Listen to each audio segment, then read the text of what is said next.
Guys, welcome to my channel. So today I explain you the whole method of solving Jacobi method. So let's start.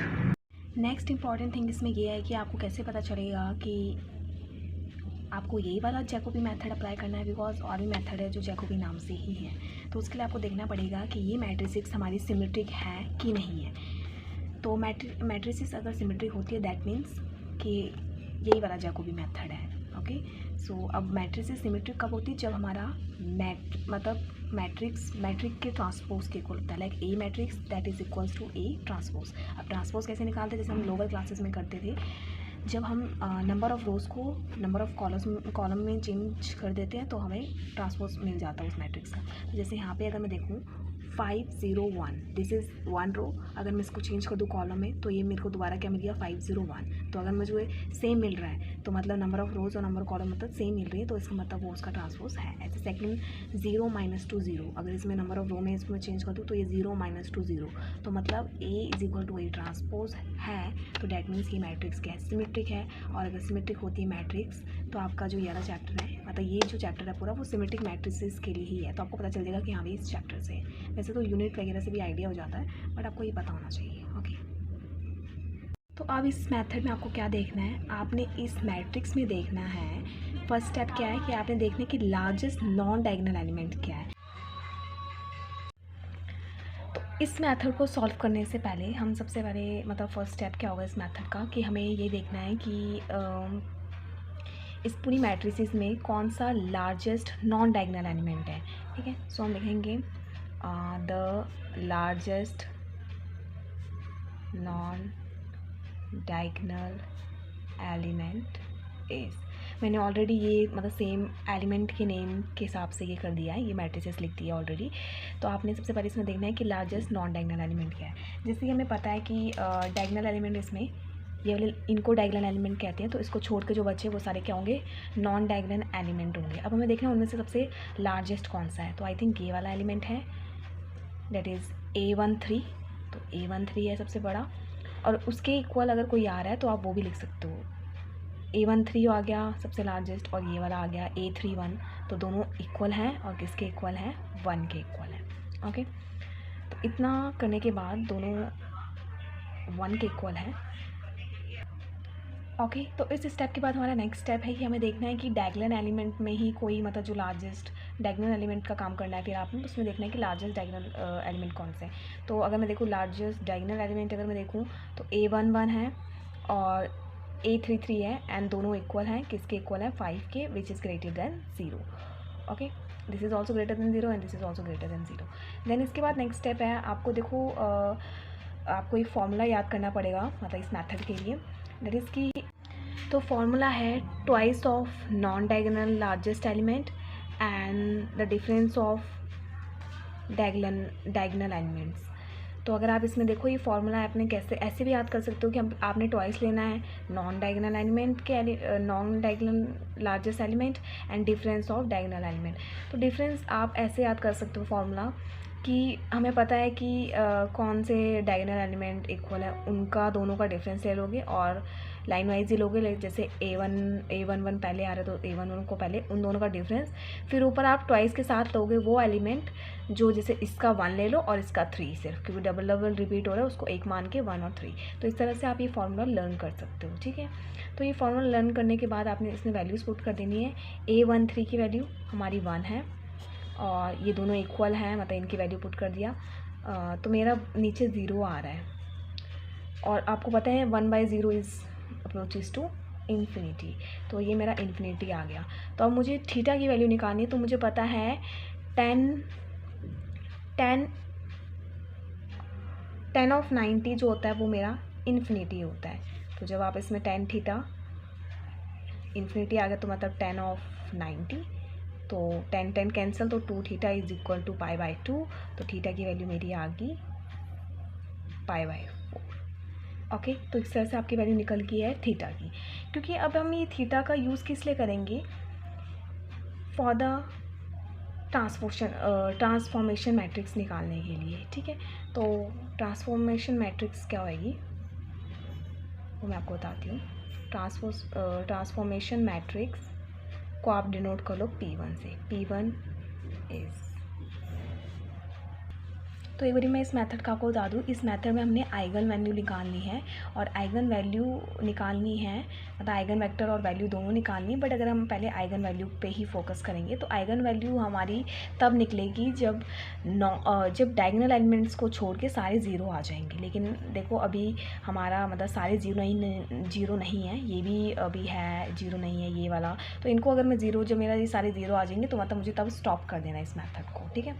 और तो इसी के लिए हम ये लेट कर रहे हैं, हमने मतलब ये ट्रांसफॉर्मेशन मैट्रिक्स लेट की है, इसलिए लेट करें कि उस मैट्रिक्स को यूज़ करके हम जो डायगोनल एलिमेंट है उनको जीरो लेके आ जाएंगे। ओके, तो हमारी ट्रांसफॉर्मेशन मैट्रिक्स ये होगी cos theta 0 minus sine theta ये करके। तो इसको लर्न करने का तरीका क्या है, ये लर्न करने का तरीका मैं बता देती हूँ। आप दो एलिमेंट का यूज़ किया मैंने, A11 और A3, जो मतलब हाँ, तो आप इसे ऐसे याद कर सकते हो।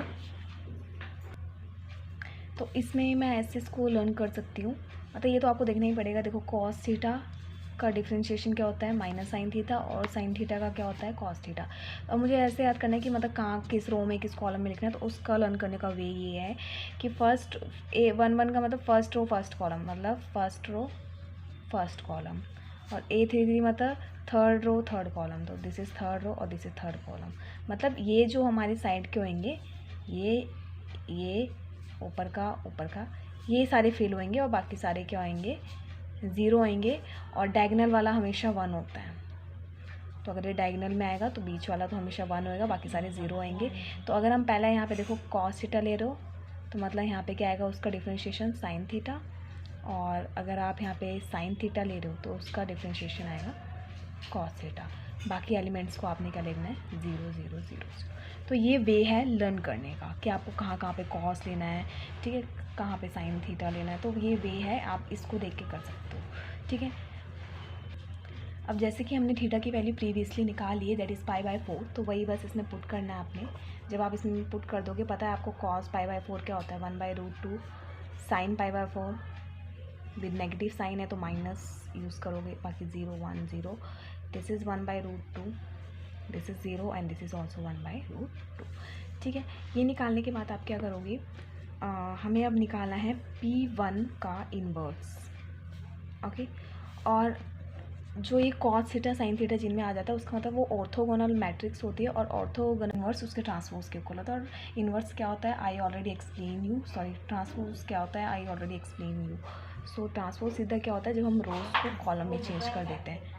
तो यहाँ पे मैंने P1 इन्वर्स निकाल दिया, मतलब इसका ट्रांसपोज मिल गया, तो मेरा ये आ गई, ये वाली मैट्रिसेस आ गई है। तो अब ट्रांसफॉर्मेशन कैसे मिलेगा हमें, तो the transformation gives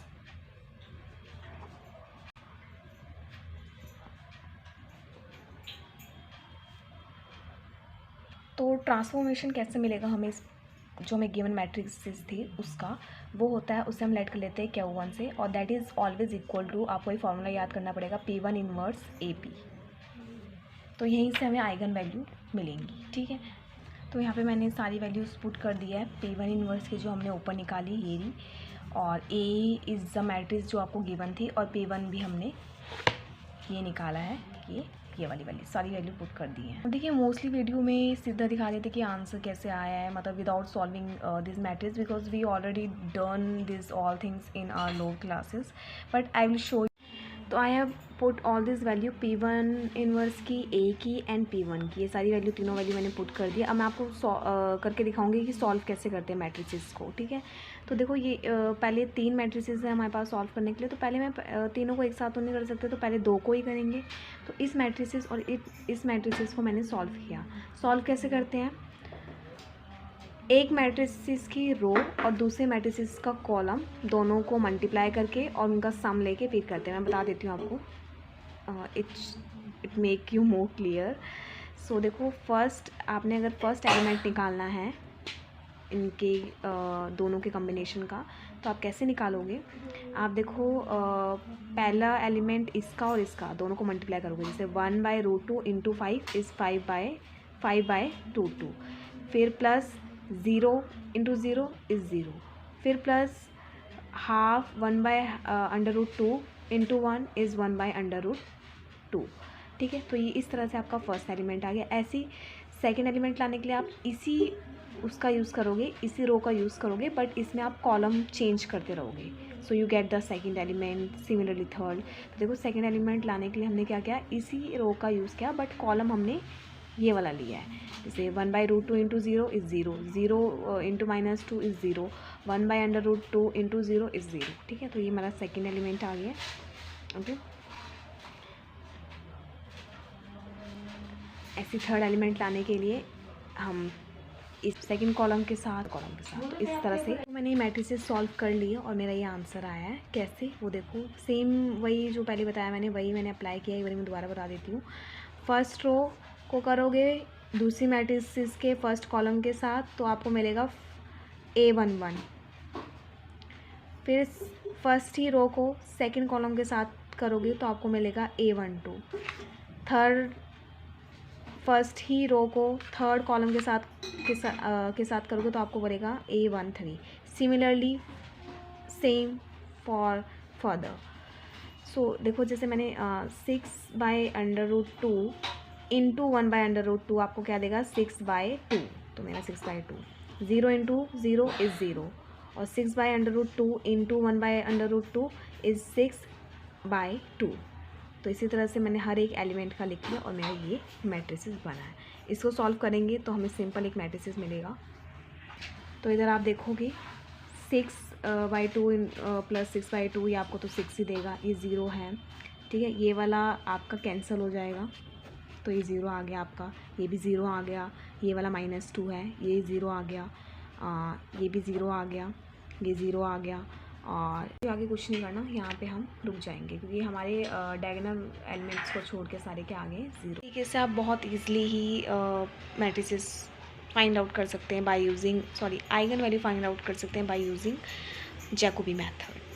so at the last I will connect the picture as well, so it's become understandable for you. So thank you so much.